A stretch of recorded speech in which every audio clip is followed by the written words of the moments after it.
Hi everyone, welcome to my channel. आज हम हैं ऐसे सफ़र पे जो है हमारे सनातन धर्म का सबसे बड़ा महापर्व जो यूपी, बिहार और झारखंड में मनाया जाता है, जो मनाया जाता है 4 दिन का।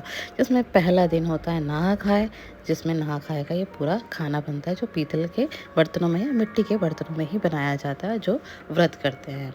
उसके बाद होता है खरना। खरना होता है उसमें पूरे दिन व्रती व्रत रखते हैं और शाम को खीर, रोटी और केले का प्रसाद बनता है, वही प्रसाद चढ़ता है। और उस तरह से दूसरे दिन खरना का भी समापन इसी तरह से किया जाता है और एक ही टाइम खाना खाया जाता है और उसमें भी सूर्य को अर्घ दिया जाता है शाम को। और उसके बाद जो प्रसाद बनता है वो खाया जाता है और सबको ये जो जितना भी प्रसाद चढ़ता है वो घर के सभी सदस्यों को दिया जाता है और सबको खाना होता है। और जो व्रती होती है, जो स्त्री होती हैं, वो पूरा नाक से सिंदूर स्टार्ट करती हैं और मांग के एंड तक लगाती हैं कि जिससे हमारे पति की उम्र बनी रहे, लंबी रहे। इसके लिए ये सुहाग होता है जो हर स्त्री को लगाना होता है। और इसी में होता है कि स्त्री अपनी 5 सुहागिनों को सुहाग दान देती हैं, जिससे उनको भी छठी मैया का जो अंश होता है वो सारा अर्घ उनको भी मिल जाता है। इसी छठी मैया का बहुत बड़ा महत्व है और इसको बिहार के लोग, झारखंड के लोग और यूपी में जहाँ जहाँ ये मनाया जाता है उसको बहुत ही उल्लास के साथ और बहुत ही पवित्रता के साथ इसको मनाया जाता है और इसकी एकदम एक अलग ही रौनक घर में हो जाती है। उसके बाद हमारा आता है एक और दिन जो होता है सबसे बड़ा महापर्व, जो होता है हमारा, जिसमें हम सूर्य को अर्घ देते हैं। इसकी भी बहुत सारी दंत कथाएँ हैं, अलग अलग तरीके की दंत कथाएँ हैं। कहते हैं पुराने काल से चलता आ रहा है, इसमें ये महाभारत काल से चलता आ रहा है। इस व्रत को सीता जी ने भी किया था। इस तरह की बहुत सारी कथाएँ हैं।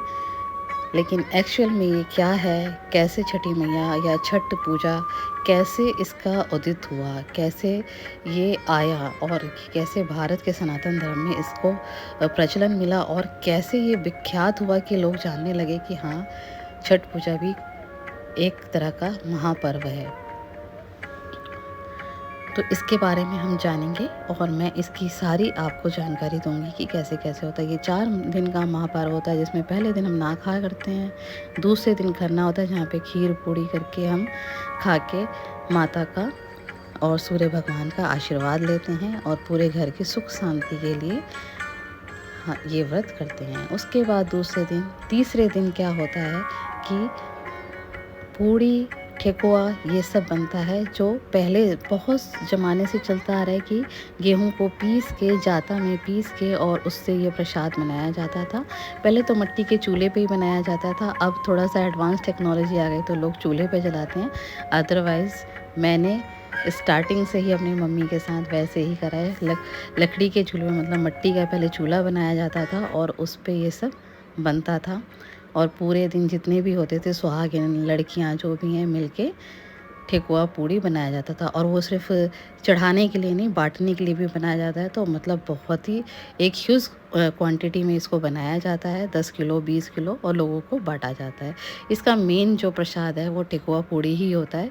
फल फ्रूट ये होता है इसका, इसलिए होता है कि उस ज़माने में लोग इतने गरीब थे कि हर किसी को उनको कमाने का मौका मिले तो हर किसी से वो सामान लिया जाता था। सूप हो गया, फूल माला वाला हो गया, फ्रूट वाला हो गया, कुम्हार हो गया, हर किसी को इसमें इंक्लूड किया जाता था। उसमें कोई जाति और ये सब भेदभाव नहीं होता था, हर कोई उसमें सम्मिलित होता था।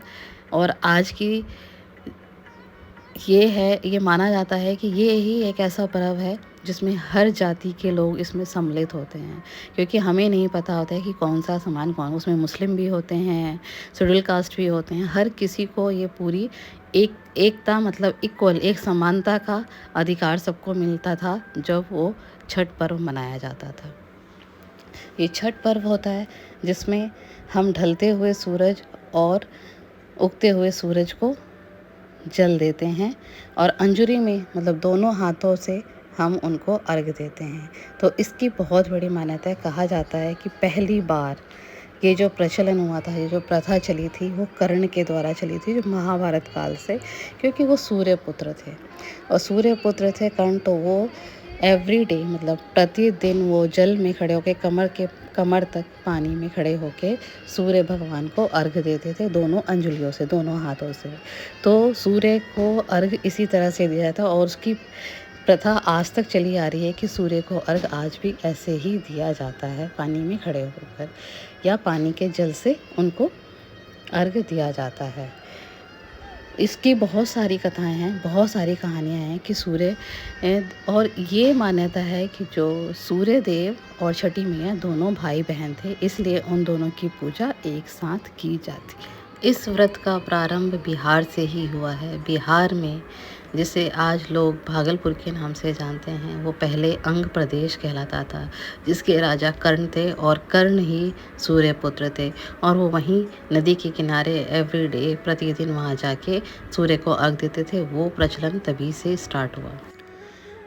इस व्रत को द्रौपदी जी ने भी किया था अपनी सुख शांति के लिए, क्योंकि जब पांडव लोग अपने राजपाट को जुए में हार गए थे तो उनके सुख शांति के लिए, उनके राजपाट वापस मिलने के लिए उन्होंने सूर्य देव की पूजा करी थी और छठ पूजा करी थी और सूर्य को अर्घ दिया था, ढलते सूरज को भी और उगते सूरज को भी।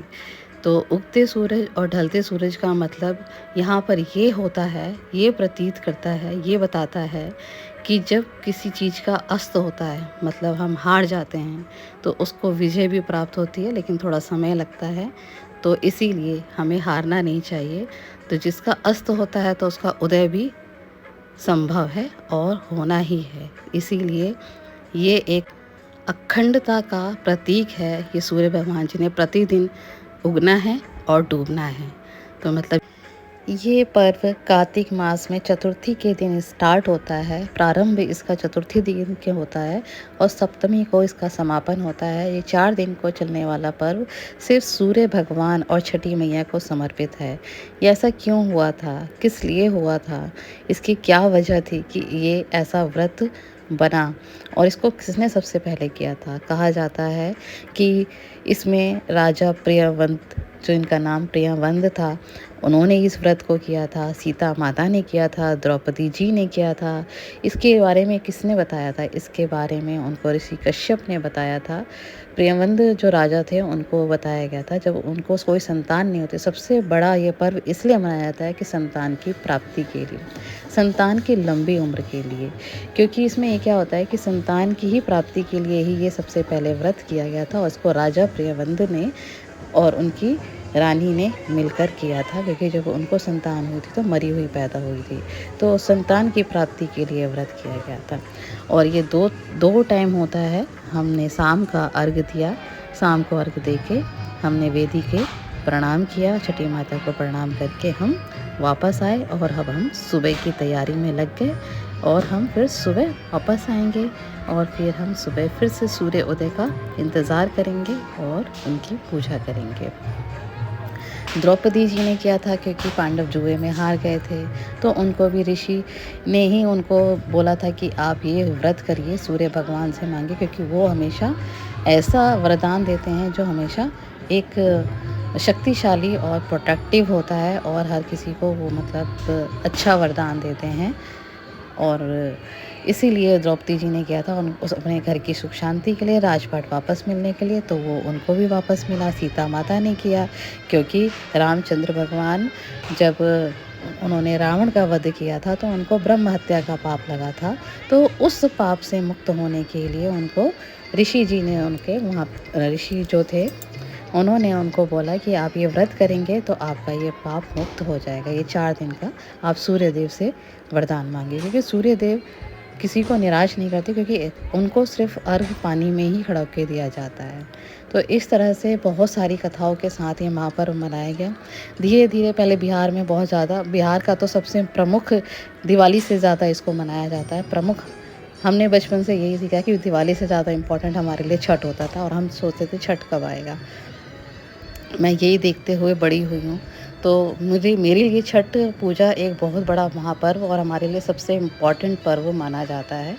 तो इसको मनाया जाता है बिहार में, फिर धीरे धीरे वो झारखंड, यूपी, इसमें इतना ज़्यादा फैल गया कि आज वर्ल्ड में लोग जानते हैं कि छठ पूजा क्या होता है। इंडिया में मनाया जाता है, इंडिया में नेशनल हॉलीडे तक डिक्लेयर हो चुके हैं जगह जगह पे कि हाँ, ये छठ पूजा की छुट्टी होनी चाहिए स्कूलों में एंड कॉलेजेस में।